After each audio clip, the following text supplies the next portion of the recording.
Now, what may be the most remarkable coming out event we've ever seen. A little girl is unable to speak a word or connect to the world around her in any way. Or so everyone thought, until she turned 11 and suddenly something remarkable happened. ABC's John McKenzie has the story of a girl breaking out of her own body. You don't know what it feels like to be me. When you can't sit still because your legs feel like they're on fire, or it feels like 100 ants are crawling up your arms. How is it that these powerful words came out of this flailing body? People look at me and assume I am dumb, because I can't talk. Something extraordinary happened to this 14-year-old who was written off as mentally deficient, something that may help unlock the mysteries of a baffling disorder. What do I want? I want to be like every other kid. But I can't, because I am Carly. Born in Toronto, Canada, Carly Fleischman was 2 years old when it became clear she was not keeping up with her twin sister Tara. When you're told your child is going to be developmentally delayed, that they might achieve the developmental level of a 6-year-old, it's like being kicked in the gut. When Arthur Fleischman and his wife Tammy learned the diagnosis was autism, they expected the worst, that the twins were headed in different directions. And how bad did it get for Carly, those first few years? Awful. Part of her delays prevented her from walking, from sitting up. It was clear that Carly, like most autistic children, was lost in her own world, perpetually swimming underwater. And all the doctors would say, you're the parent. You should do as much as you feel you need to do for this kid. Carly, stand up. The Fleischmans were on their own. Experts told them that early intervention was critical. You use your fork. So ever since Carly was 3, her therapy has been intensive, unrelenting. This took about 40 to 60 hours a week of one-to-one therapy. She always had about 3 to 4 therapists working with her. And if you're not getting results with one approach, you move on and you try something else. You didn't give up. You pushed Carly. And when you look in Carly's eyes, you can see an innate intelligence. So we never gave up. We never gave up. But if there was intelligence, Carly's ceaseless rocking, flailing arms, and tantrums hid any trace of it. Worse, she couldn't speak. Not a word. I did not have any expectation that she would have a fluent form of communication. Dr. Nicole Walton-Allen is a clinical psychologist who led Carly's therapy program. Her profile was that of a child who was severely autistic and more than likely moderately mentally retarded. And did you ever think about institutionalizing her? We had friends saying, you know, you've been plugging away, spending thousands of dollars on therapy. You're not really seeing the progress. So, of course, you start thinking about, should she be in a group home? But you decided against it. I could never do it. Could never do it. How can you give up your kid? Despite thousands of hours of therapy over months and years, Carly's progress was excruciatingly slow. That is until one day 3 years ago when Carly was 11. She ran to a computer for the first time, and what happened next was a breakthrough so profound it would finally pierce Carly's silent, secret world. And she was quite distressed, and she starts to spell H-U-R, and it was like T, hurt.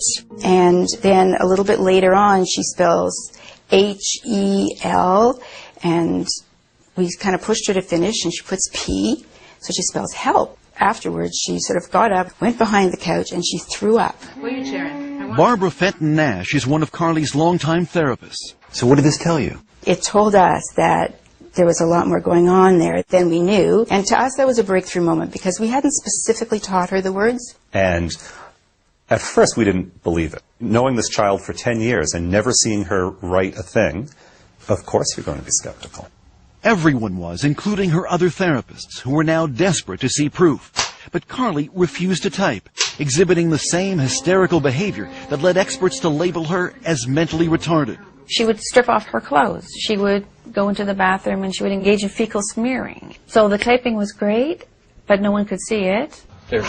What was needed was some tough love. If Carly wanted something, she would have to type for it. First type, and then you get. Let's go. Oh, she had to work for it. If she wanted information, if she wanted to go somewhere, she had to type by herself. Finally, several months later, Carly began to type for others. She started to realize that by communicating, she had power over her environment. And what came through her finger, typing one letter at a time, with fluency no one could believe, was astonishing. I am autistic, but that's not who I am. Take time to know me before you judge me. I am cute, funny, and like to have fun. Through her torrent of words, Carly began to unravel the mysteries behind her often wild behavior. Like banging her head. Because if I don't, it feels like my body is going to explode. It's just like when you shake a can of Coke. If I could stop it, I would, but it's not like turning a switch off. I know what is right and wrong, but it's like I have a fight with my brain over it. Use your words. And Carly was not shy about expressing her desires and frustrations. I want to be able to go to school with normal kids, but not have them getting upset or scared if I hit a table or scream. I want something that will put out the fire. We were also horrified because for years we had spoken in front of her as if she wasn't there. Now, for the first time, Carly was able to have conversations with her parents. You think you can write back to Dad? I want to go on a snowmobile. Can we do it? Will you go on one? I think it would be fun. So here's your daughter, and finally you get to meet her. Mm-hmm. What was that like? Overwhelming. Overwhelming. I stopped looking at her as a disabled person. You promised. Did you lie to me? And started looking at her as a sort of sassy, mischievous teenage girl. I want people to know that no one is telling me what to say, and I don't have a hand up my butt like a puppet. Carly has been very clear that she sees herself as a normal child, locked in a body that does things that she has no control over. Side by side with her twin sister Taryn, it would be easy to dismiss Carly as intellectually challenged. That is, until you ask her a question.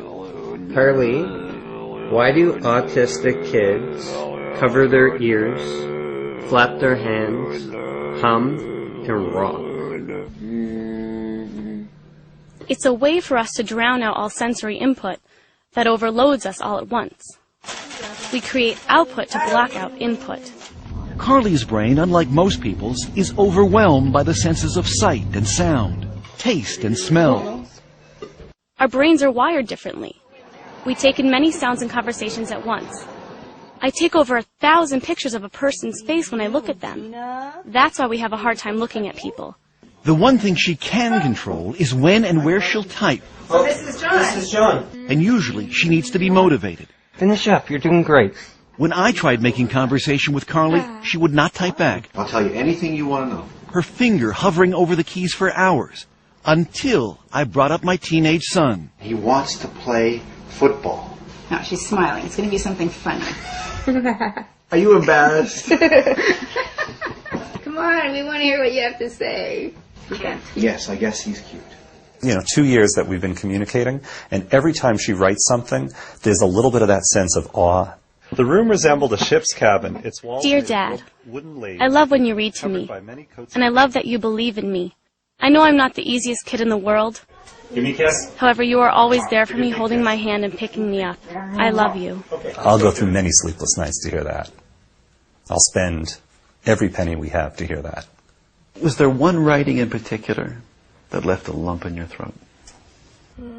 In this writing where she says, "You've never been in my body. I wish for one day you could be in my body."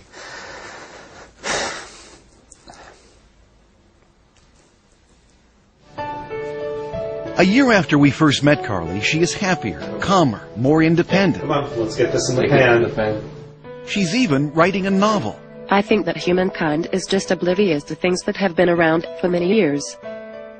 She also has her own internet blog and twitters regularly, answering questions from people all over North America. I think Carly knows that she now has a voice that can help other kids. Now she looks at herself as someone who can make a mark on the world. And that's got to be life-changing. What do you hope for Carly now? I want her to be happy. I want her to have dreams and goals and accomplish those goals in spite of her challenges. I think the only thing I can say is don't give up. Your inner voice will find its way out. Mine did.